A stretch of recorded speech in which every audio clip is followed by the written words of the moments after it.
What happens to people who have near-death experiences? Are they hallucinating?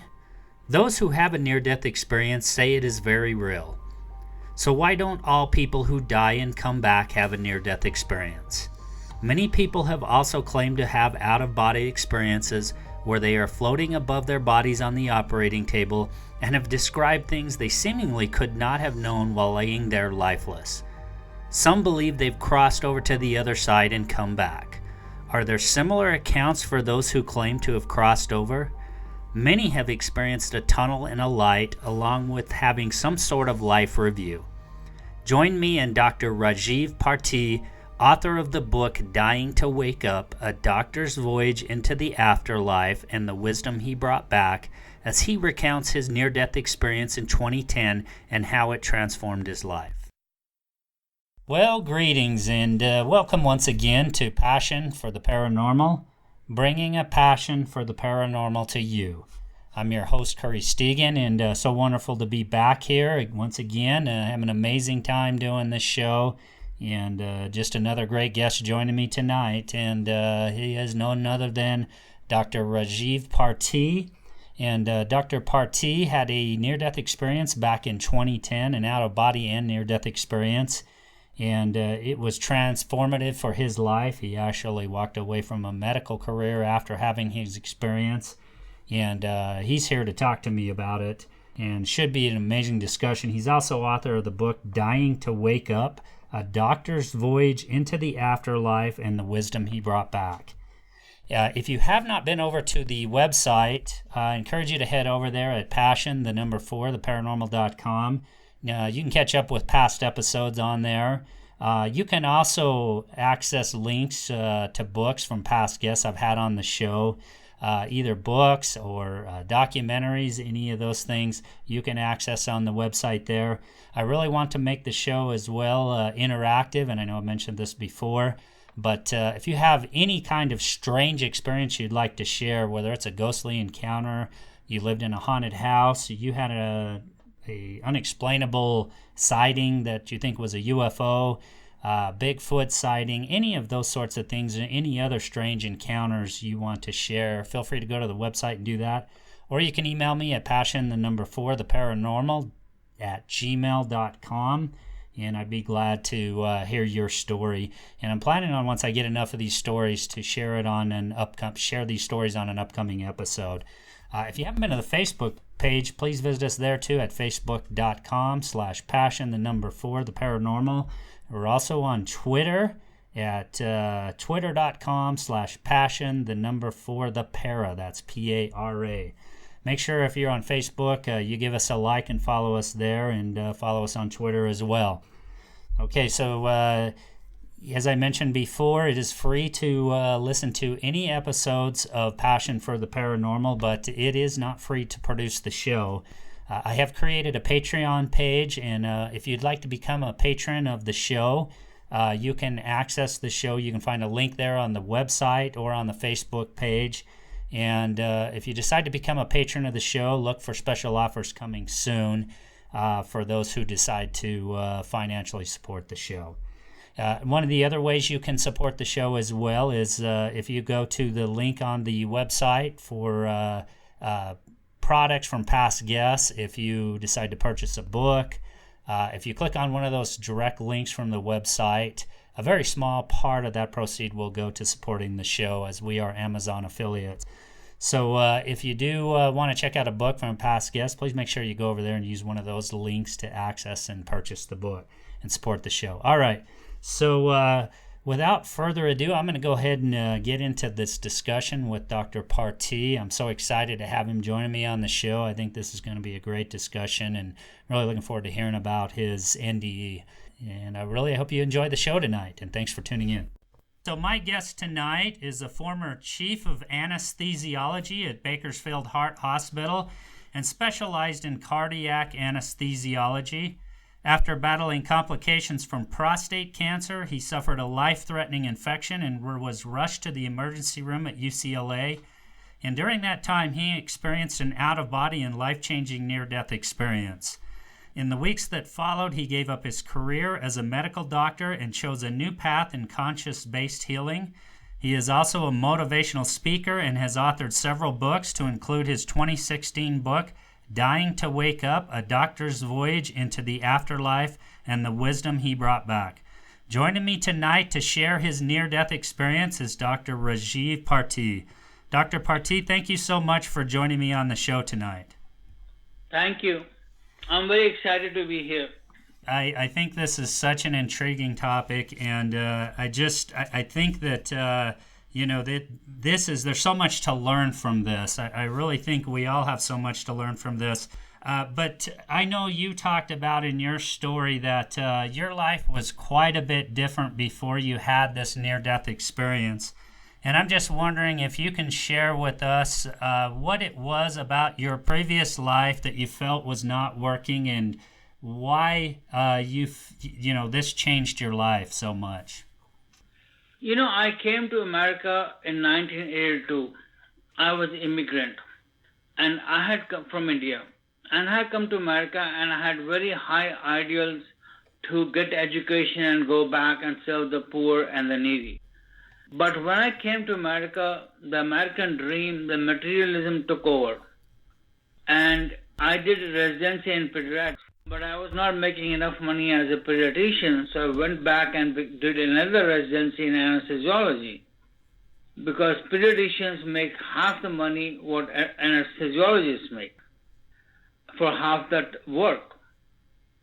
So I became very materialistic. And I built a big house, one after the another, drove expensive cars, drove a Hummer. I didn't care for the environment. It only gave 8 miles per gallon. I was in stock trading. Basically, I was very materialistic. And technically, I was very good as a doctor. Anesthesia involves a lot of technical skills. But I didn't have the empathy and that care for my patients. The empathy part, which is very important for a physician, I realize now, was not there. And for my stress management, like now I meditate, but previously, before my near-death experience, when I was not on call, I would drink a lot. So it was drinking and materialistic lifestyle before my near-death experience. Interesting. Now, a lot of people say that in medical school, there's kind of this, almost, it's almost like it's, I don't want to say atheistic, but just kind of this idea that consciousness comes from the brain and it's there. And a lot of people in the medical field feel this way. What was your view prior to having this near-death experience when you were practicing medicine and anesthesiology? What was kind of your view about consciousness at that point? Especially being an anesthesiologist, which is basically a study of consciousness, because in surgery using anesthetic drugs, we make the patient unconscious, basically half dead. Because the patient can't breathe, we had to put a tube down their throat and put them on a machine and give different drugs to keep their brain activity, the brain waves at flatline. I really believe that consciousness is a byproduct of brain activity.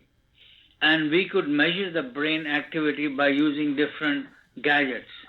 Because we use the gadgets to identify the depth of anesthesia. And I had a patient who we did a surgery, a special heart surgery, where it's called hypothermic cardiac arrest, where we froze the patient. There was no blood going to his brain, heart, or kidneys, or any organs. And what he described out-of-body experience, and I thought he's hallucinating because he has probably lack of oxygen, that I gave him Haldol thinking that he's having psychotic reaction. So I did not believe in the things I believe now. So that's interesting. Now, had you heard about the near-death experience and near-death phenomena prior to your experience? And so are you saying you pretty much chalk that up to brain activity and hallucination? Yeah, I had not heard about I had heard the term near-death experience, but I had not paid any attention to it. I never dwelt, deeper in it. For example, I heard the terms of UFO, or, I've heard about ghosts and all those things, but I've never delved into it. I never dived into it. Right, and it sounds like if someone had talked to you about it back then, you would have probably chalked it up to, hallucination, or, having some sort of psychotic experience or something like that. Is that fair to say? There's always a possibility, especially in anesthesia. We have a drug, ketamine. It is a derivative of PCP, and it gives hallucinating experiences. And I have used that drug myself a few times on kids. We don't use it in adults that much, and it causes dissociative anesthesia. But when I checked the records, there was no ketamine used in my case. We use it for kids only. Interesting. Now, take us back to 2010. And so 2010, you were rushed to the hospital. You had complications due to prostate cancer, and you had some complications resulting from that. Take us back to that experience you had going to the hospital, rushing to the hospital, and then take us from there into your out-of-body and that whole experience. My prostate cancer surgery actually happened in August of 2008. And the prostate cancer surgery had gone fine, but I had developed complications from it, like incontinence. And 2 years had passed by and my incontinence was not getting better. So, first week of December 2010, the doctor implanted an artificial device, a sphincter, which will help me control my bladder. But few days after the surgery, I developed severe post-operative infection. I was having fever of 104, 105. It was not getting better with oral antibiotics or IV antibiotics, and I was trembling and shivering from the fever. So I was rushed back to UCLA. I used to live in Bakersfield. Now I live in Santa Cruz, Aptos, Santa Cruz. But that time I lived in Bakersfield, 100 miles north of UCLA, in the Central Valley of California. And there, the only way to cure a person with a source of infection is to take the device out. And severe infection causes sepsis, which is a 70% mortality rate. So that's when my experience happened. Okay, so when you had this experience now, was it, is it true that it started as an out-of-body experience? Yeah, exactly. It started as an out-of-body experience. And now, can you talk a little bit about that experience? Because I think you talked about floating above your body and what you experienced with that. Yeah, I had seen the clock when I had entered the operating room, because there's usually in every operating room there is a big clock. So I estimate about 20-30 minutes into surgery, I was floating near the ceiling and I could see the surgery happening. I could smell the infected fluid because, when there's infection, it is very, very smelly. And I could hear the conversation between anesthesiologists and surgeons and nurses. And that's when it started. So here you are, you're floating above your body, and you're hearing everything going on. Do you have all your senses? Yeah, I could smell. Okay. I could hear. I could see.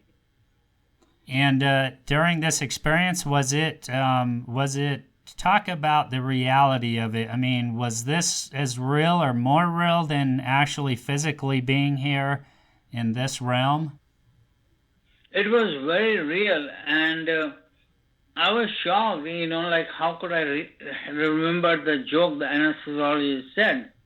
And I related the joke to him in the recovery room later. Wow, yeah, that's amazing. And he was shocked. And now, as you're having this experience, it went from an out of body, would you say, to a near death experience? You can call that because I went to different realms. Like I was severely infected, and it's a near-death experience, like in the sense, like I talked to Dr. Raymond Moody, the doctor who wrote the book and coined the term near-death experience. Actually, he actually wrote a foreword to my book, Dying to Wake Up. And according to him, it was a near-death experience. Now, because I was sick, and if the surgery was not done, I would have died. Yeah, and that's what's interesting. Now, when you went from out of body into this near-death experience, take us to what happened at that point. Did you see it? Did you go through a tunnel? Did you see a light? Or how did this happen that you actually felt like you crossed over into what some would call the other realm? First of all, I saw my mother in India. I was like, this is called bilocation or trilocation. I was in two different places at the same time. Because in the other realm, time, space don't really matter. And from there, my consciousness was in a realm which you could describe it on the rim of a hellish location. And I was very shocked. Maybe it's coming from an Indian Hindu background. Like, what have I done that I deserve this? And then I was praying, and I had repentance, and who showed up was my father, who had died about that time 28 years ago. And I had he looked younger, and I had a very difficult relationship with him. I was the only son. His education was cut short because of partition of India. There was genocide on both sides, and he had, in today's terms, PTSD, post-traumatic stress disorder. That's why I had a difficult relationship. But he showed up, and he took me from that realm. And then I realized that he really loved me, but he could not express his love. And all I had was forgiveness for him. So one of the biggest lessons of my near-death experience, which I talk about, is forgiveness. Forgive, love, and heal. And from there, I was in the tunnel, and I saw two of my past lives. That's why nowadays I practice more past life regression for my clients. It's a part of consciousness-based healing. In one of the past lives, I was a cruel prince, and I was whipping the poor farmers. And incidentally, in the present life, I used to have pain in my wrist. I have had 2 wrist surgeries. I was not able to walk at one time for 6 months. And after I asked for forgiveness from the poor farmers I was whipping, they forgave me and my pain went away. Now there is no explanation. I was discussing with Dr. Moody, how could I go back and ask forgiveness? And the same explanation from Dr. Moody, that the other realm, time is not necessarily linear. It can go backwards, it's a circular, and it's a relative thing.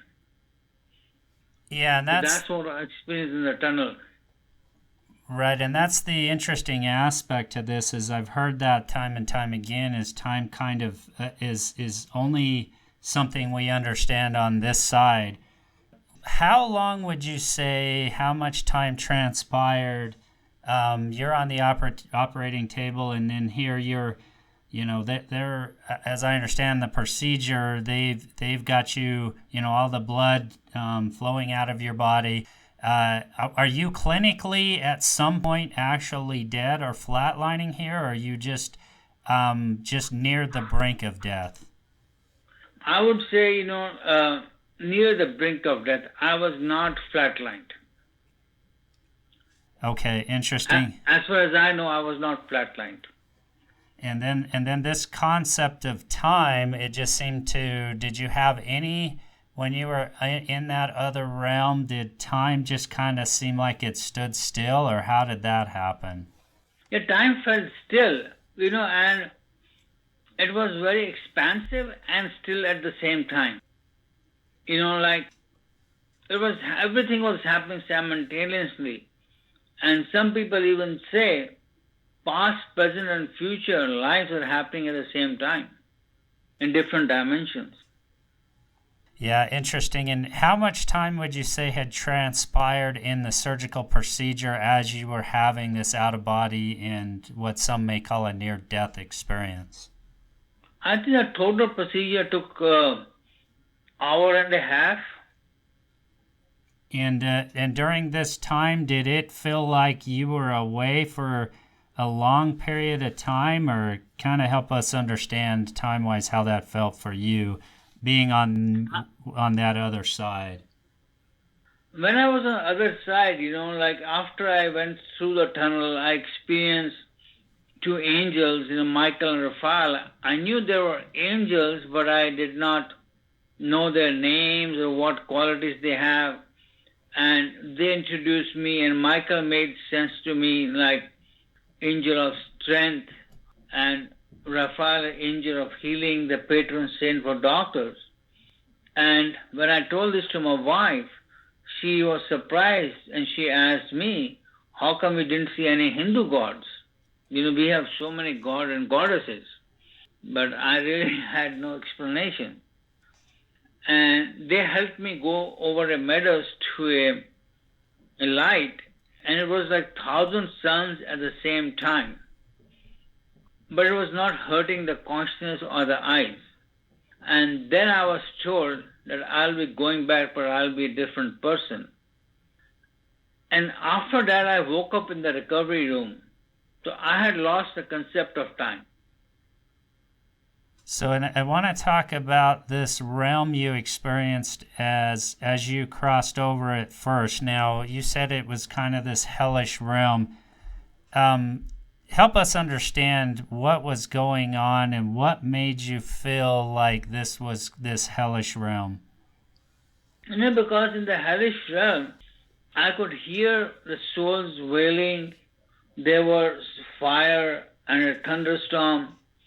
And my realization was that I had not been a good person and that my karma is catching up to me. Because as I told you, I was technically a very good doctor, but my aim was to make money as much as I can, and my source of money was procedures and treatment of patients.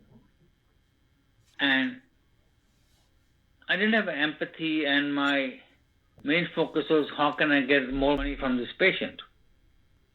And I was not good to my elder son. My own father was showing up through me. And I forced him to go to medical school. He didn't get along. Then finally he quit. But by that time I had my near-death experience. I was supportive of him. So that's how I experienced the realm, which I call it hellish. Interesting, and I've listened to other accounts, and I had another guest on, Jeff Olson, who had a near-death experience. But I've heard some say that when they cross over the other side, hell is not an actual place as much as it is a state of mind, and also with the idea of heaven, and that's where I find this interesting. So, do you feel like this was your own projection?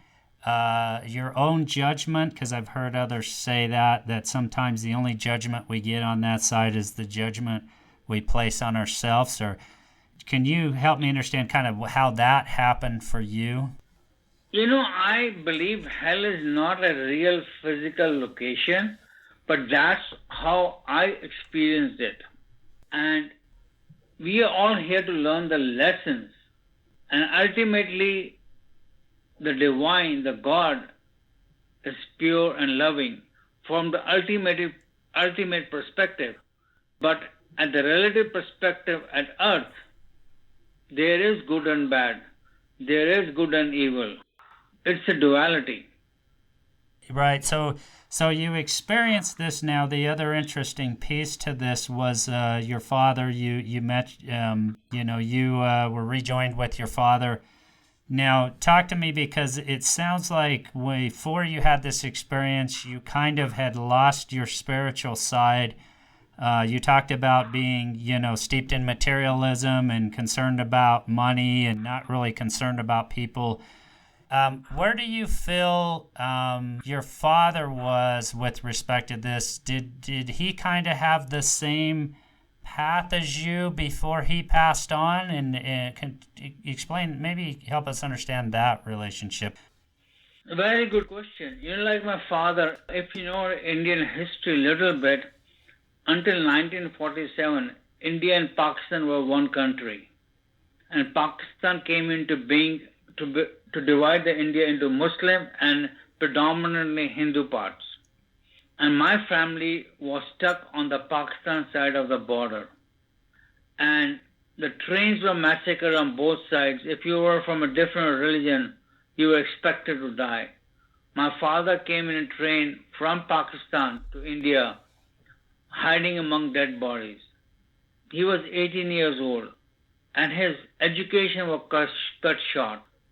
He could not become what he wanted to become.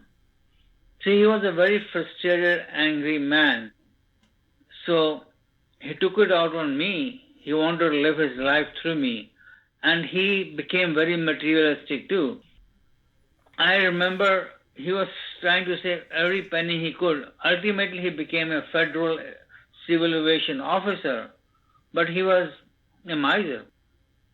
I really don't remember going on any vacation with him in my childhood as a family, except when he was transferred because from one station to another, as out of government transfers. Interesting. So you had kind of this troubled relationship with your father. What did he relay to you on the other side?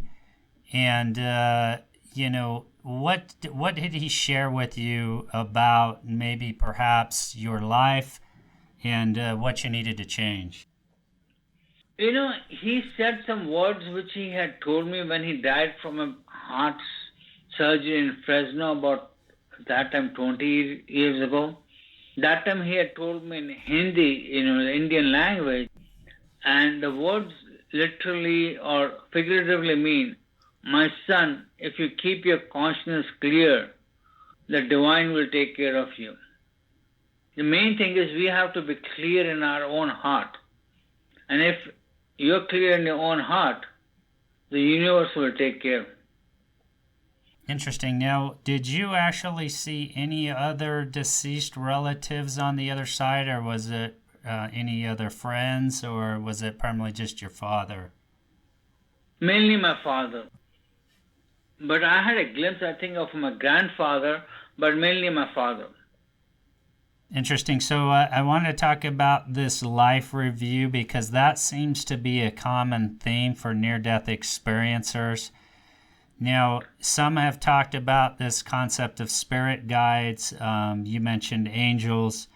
Who was it that specifically met with you and did this life review with you? Specifically, it was Angel Michael and Angel Raphael.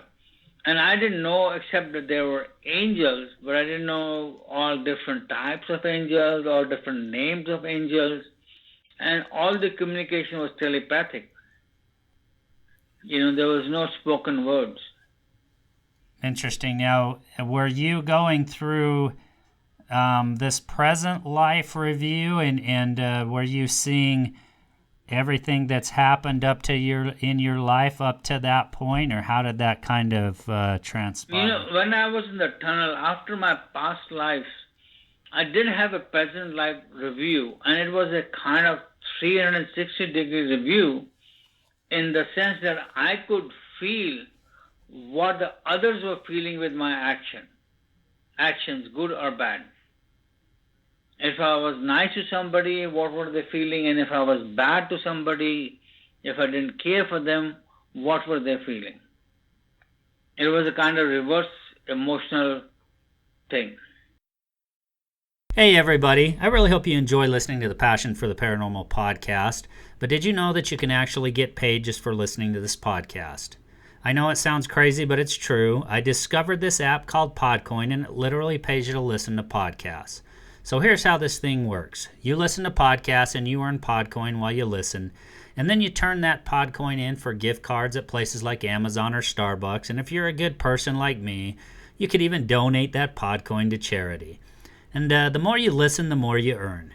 So here's what I want you to do. Download the app right now on your iPhone or Android device, and I have a special code for you. Simply use the code PARANORMAL, and you'll get 300 Podcoin just for signing up. And if you listen to enough of us on there, you can get a cappuccino at Starbucks or an Amazon gift card on us. So go ahead and listen to this podcast or virtually any podcast on Podcoin and sign up with that code PARANORMAL. Interesting. So you actually had felt what you had done to others, and what ultimately was the message conveyed to you? I know you said that more or less it was not your time to go. You needed to go back. What was the biggest message you feel or takeaway that was communicated to you to go back and change your life? Yeah, like when I woke up, I call it I was Raj 2.0. And the main message was to give up a materialistic lifestyle and to practice, holistic medicine, what I call consciousness-based medicine, which is based on 6 principles. And the 6 principles are 6 or 7 principles. And the first is consciousness can exist outside the body. There's life after death. We have past lives, and our experiences can shape our current realities. We are all connected to each other because we are made of the same energy. Number 5, divine beings exist to help and guide us. There are different levels of consciousness. And number 7, there is one all-prevailing supreme love and intelligence. That is the source of the entire universe. So I was instructed to practice conscious-based medicine, but the how part was not there, which I came gradually. The angels guided me, and I was told it will show up. And I gave up my materialistic lifestyle. I sold my 10,000 square foot house. I sold my expensive cars, I sold my Hummer, and I started driving a hybrid. So literally my life went from Hummer to hybrid. That's interesting. And one of the things that I wanted to talk about too is that there is a lot of near-death experiencers, whether it be INs, other organizations have you talked with and just shared your experience with other people who've had near-death experiences, and if so, were there some common themes from other people you talked about who had similar experiences? I have talked at IANS, the main annual conference in Orange County, I think 2-3 years ago, and I have talked at different chapters of IANS, especially in California. Almost every, there's an Orange County IANS, LA IANS, and the 3 in Bay Area. And actually, I'm talking to one in Berkeley end of July, and the end of September, I'm talking to IANS in Saratoga, San Jose. And I have spoken at each IANS at least 2-3 times before, but they invite me again after 2-3 years. And I have shared, and one thing which has surprised me, only 10 to 15% of the people who are near-death experience describe what could be called a hellish realm. And actually, if you read Dr. Eben Alexander's book, Proof of Heaven, he also talks in the beginning of a murky field from where he went into the heavenly realm. but only 10 to 15% describe it, but there are a lot of people who have described it. So you made the statement in your, this came from your book, and this may not be word for word, but something to the effect that you used to put people to sleep, and now you're involved in work to wake them up. And can you describe what you mean by that statement? Yeah, like from a profession, I was an anesthesiologist, so I was putting people to sleep. But now I help patients, patients, I'm saying, people wake them up to their true spiritual, authentic self, who they really are, which is divine love, and not to be bothered with day-to-day life struggles, and to rise above them. So basically, even my business name is Wakeup Now, Incorporated. You talked about past lives. You had experienced even other past life reviews, and I've had several people on the show that have talked about this concept of past life, whether it's somebody has memories of a past life or scars or that bear marks from a accident or something that's happened in a past life. But I always wonder, what is the reason, and from what you've learned from your experience, what is the reason why we continue to experience new lives rather than just once we pass on here, we stay in the spiritual realm? Even the past lives are there because we need to be evolving spiritually. The previous centuries were evolution of the physical body, but now is the evolution of the mind, of the spirit. And we have ultimate lessons to learn. Love, compassion, empathy. That's why we keep being born again. And ultimately, when we learn the lessons, I believe we become higher beings where we become the guides for other people to reach that state. And we are not born again and again. Like Buddhist concept of nirvana. So the other question that I wanted to ask is, did you deal with, so after you had the experience and you came back to, you shared your experience with was it one of the nurses or one of the doctors? Can you talk about that after you woke back up? How did you share that? When I woke up, I was shocked, and where am I? I talked to the nurse, the recovery room nurse, what I had experienced. And she was very sympathetic and very supportive. And she had, the nurses, especially the women nurses, they are more open to these experiences and they believe. But when I told the anesthesiologist that I had experienced this, he was skeptical, like I used to be until then. Interesting. Now, did you have family members, friends, and others that you had shared the experience with? Were there others that kind of were skeptical about your experience and thought, well, maybe Dr. Parti was having a hallucination, or maybe it was the drug effects? Did you experience that with others you'd talked to and shared your experience with? After I woke up, after an hour, which is the norm in recovery room, they let my wife in. And I talked to her. Originally, she was skeptical. My daughter was kind of skeptical, but my boys, they like the new dad, but they have been agnostic, I guess. It doesn't bother them one way or the other. But my wife started believing me when she saw all the changes in me. I became a caring doctor, I became a caring father, I became a caring husband, and so, I had to talk to her. I can't just sell the house by myself. So when she saw the changes in me, what I became a Raj 2.0, she started believing me. That there was some transformation.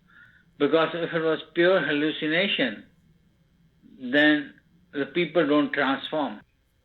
Right. Absolutely. And, you have this life-changing experience and, this transformative experience. And, what is manifested as a result of this in your life? Is it, do you feel like, you're walking in a much more spiritual way in life every day? Or do you still kind of experience the same kind of challenges, and do you still find it tough in this world not to go back to the materialistic things? That's when I became spiritual, sold my house and moved to a smaller house, became more empathetic to my patients, and I was a changed man, and actually as a husband too. And few years down the road, there was some problems in my marriage, and that was up to 6 years after my near-death experience. But the lessons I learned from my near-death experience came in very handy, very, very handy, and especially the forgiveness part. I talk about forgive, love, and heal, the formula of a happy life or happy marriage. And I practiced that with my wife, and my marriage was totally transformed. And now we have the best 3 years in 33 years of marriage. That's the amazing part, because I learned the forgiveness part from my experience, near-death experience. Right, and thank you for sharing that. For others who are kind of going down the same path you were prior to having this experience, what's the message you have for them? What do you tell them at this point to try and help, enriching and maybe change the course of the way they're going? They need to realize that they are spiritual beings having a human experience. This is a very famous quoted thing, and not human beings having a spiritual experience. And that we are connected to each other, and we are made of the same reality, which is pure love and intelligence. So, we all need to pay our bills. We have to pay for electricity. We have to pay for food. It's okay to do that, to work for that, but not become a runaway materialism where everything is money. Right. And I'm wondering if, if you could talk about this concept, because a lot of near-death experience seem to say that kind of this veil is lifted, if you will, or the veil is thinner between this world and the next after they have this experience.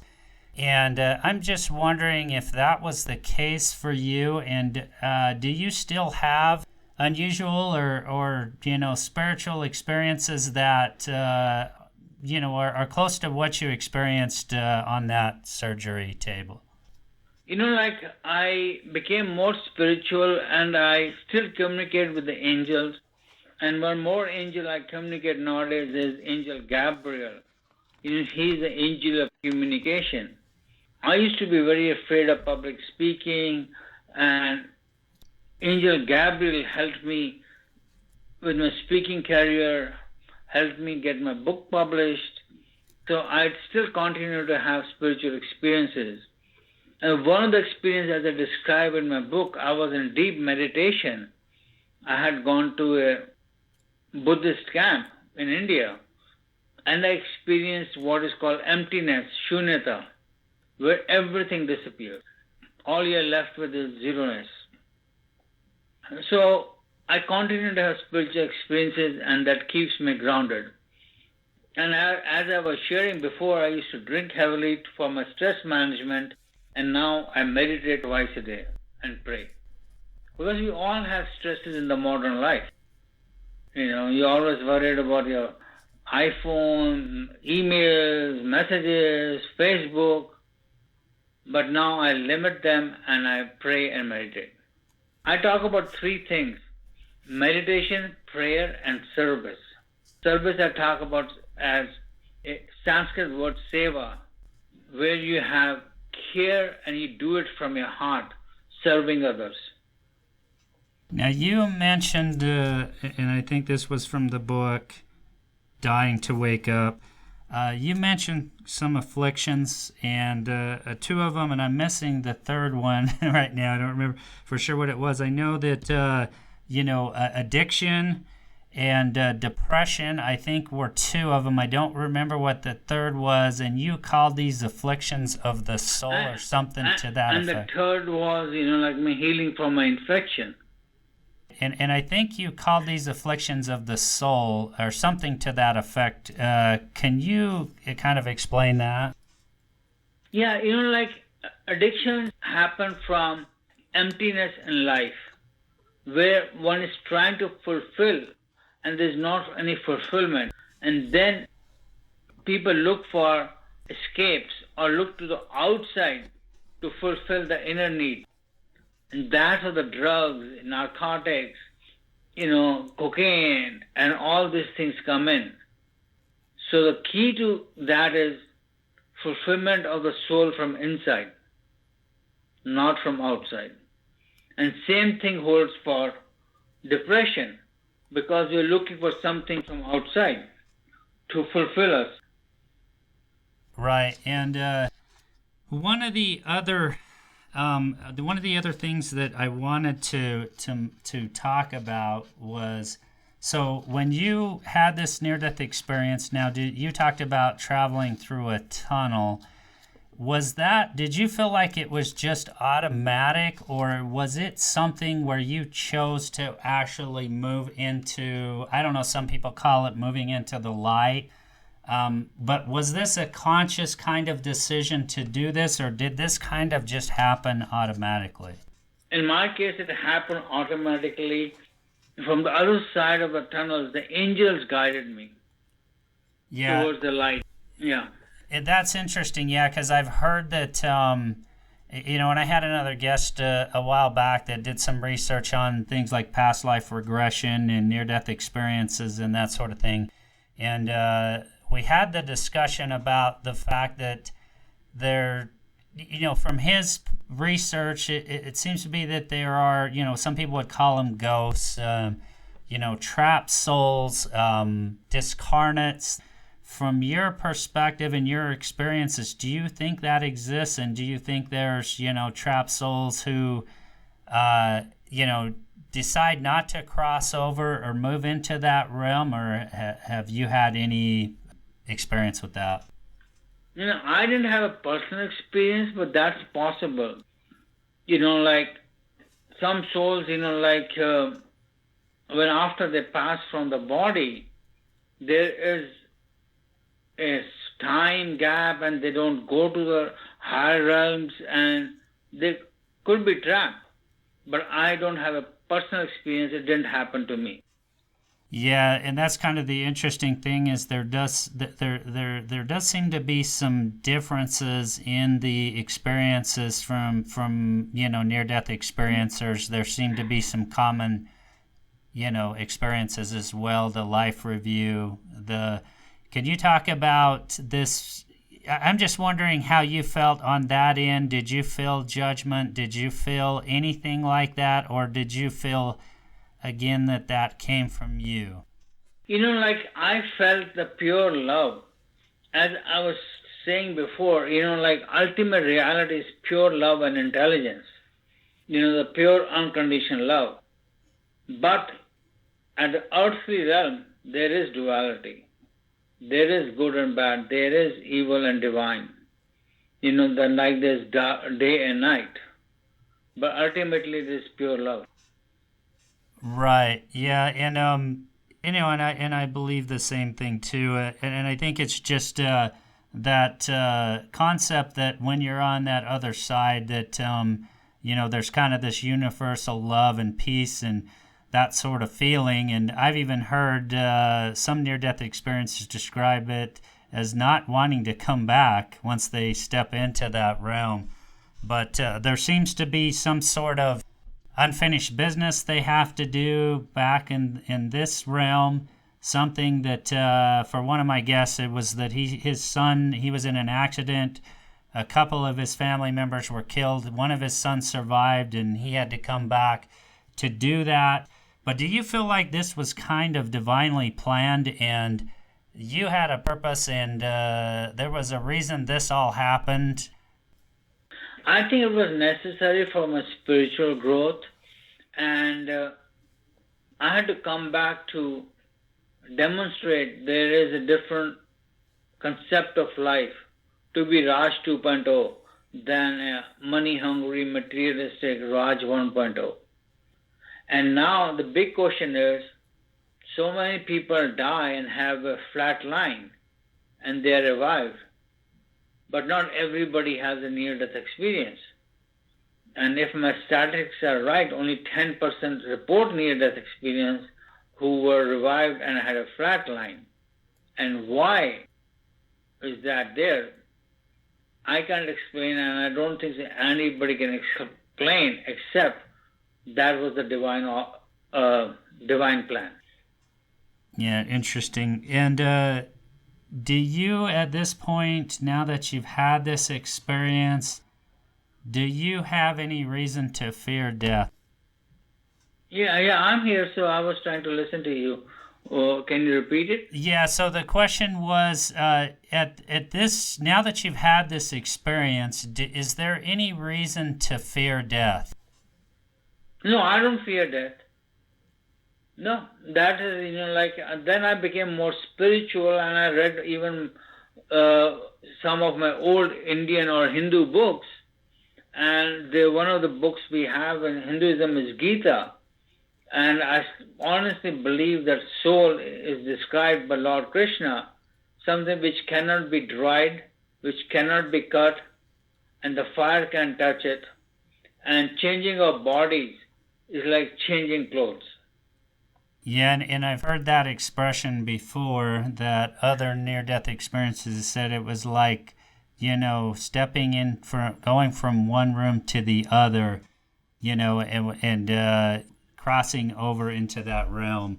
And which kind of begs the question, why do you think it is so hard for many of us, to have a belief that there is life on the other side, and that we do live on after we pass on from this realm? That's what I believe too, that as I said, I grew up as a Hindu. I had heard about this concepts of rebirth, reincarnation, and life after death, but I was agnostic. That I did my Hindu religion's rituals, but I didn't care about them. And until you experience it, then it's hard to believe. But you don't have to have a near-death experience to experience the higher realms.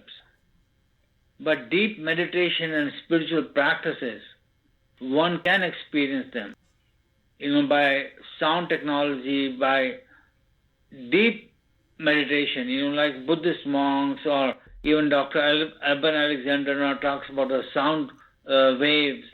And that's what I believe. You don't have to have a near-death experience to have experience like near-death experience. Interesting. Yeah, thank you so much for sharing this story. And again, it's just a fascinating phenomena. Every time I hear a new account, it really does blow my mind.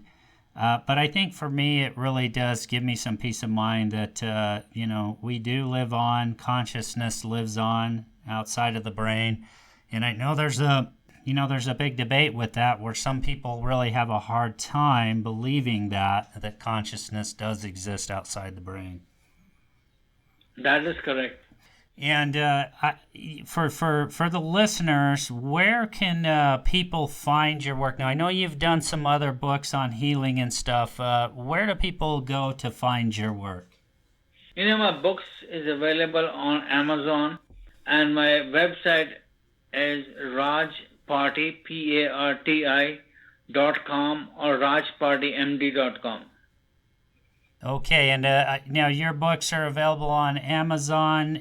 Any other retailers? Where? Amazon, Barnes and Nobles, and all other major publishers. Now, my book was published by the major publisher Simon & Schuster, so it is widely available. It was translated into 13 languages, and that's where I think Angel Gabriel helped me. Hey, once again, Dr. Parti, I really appreciate you sharing your story with us, your experiences. And, it truly is amazing hearing about these near-death experiences. And again, for me, I think it's just more confirmation than anything that, we do live on after we die. So I really do appreciate you spending the time with me. And do you have any other books in the works? Any new material? Yeah, like one book I'm working on, based on the near-death experience of my marriage, is Dying to Love.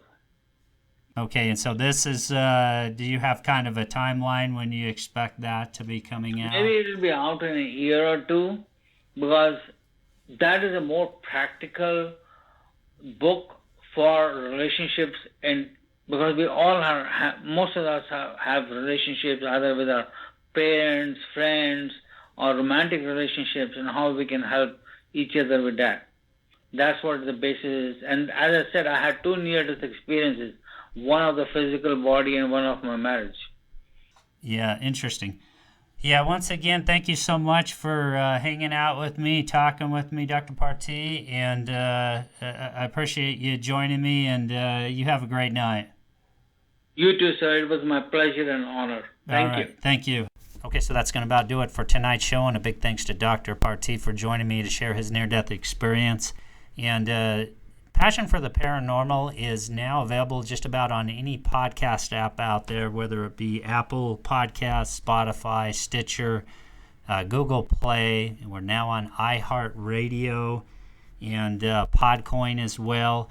Please make sure to hit that subscribe button on whatever podcast app you're using, because that's really going to help us to grow our audience and to keep growing our listeners. If you're using the Apple the iTunes app, please make sure to also provide a rating and review of the show. Again, that's really going to help us as well to continue to gain new listeners and help people to find and tune into the show. So once again, thank you everyone for tuning into the show. Thank you for your support. I really hope you enjoyed tonight's episode, and really looking forward to the next show. Have a great night, everyone.